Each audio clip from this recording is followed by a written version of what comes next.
Mradi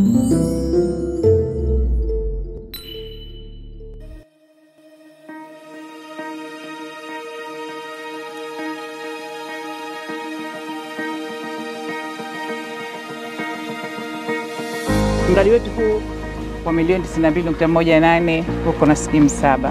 Mradi huu ni katika miongoni mwa miradi ya mkakati ambao wameanza nao na tumeanza nao na tumefikia hapa. Hii skimu ya Kwarara peke yake kuna visima 14 ambavyo hivi vina uwezo wa kuzalisha maji lita milioni 6 kwa siku.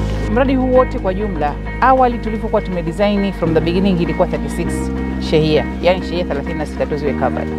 Lakini kadiri ulivyokuwa unaenda huu mradi, kwa sababu ulikuwa ni construct and build, kwa hiyo tukifanya vile, tukiangalia kule mbele tunasema na hii shehia tuingize na hii hapa tuingize. Kwa hiyo tumefikia jumla shehia 55.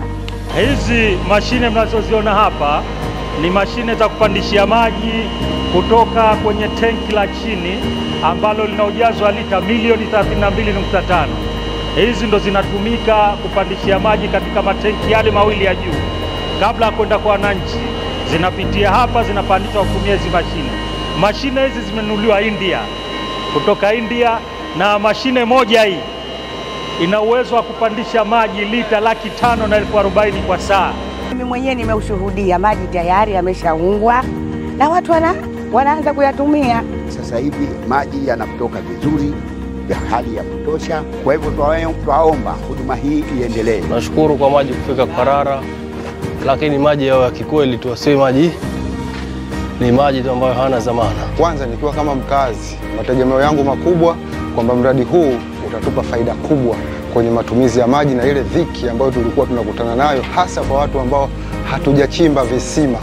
Wito kwa wananchi, kusema ukweli, watunze miundombinu.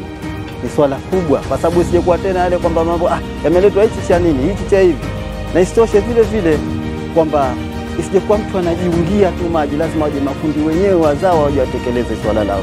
Ina maana kama hivi tunavyohangaika pia, tunabeba maji kila siku, lakini uongo wakija kazawa hapa kama mradi wao utakamilika, sijui unakamilika lini sijui. Wakaja hapa kila kaya katiwekea kila, kama ni mita, kama ni nini, kila kitu, kila mtu apate maji yani kwake, yani asikae anahangaika.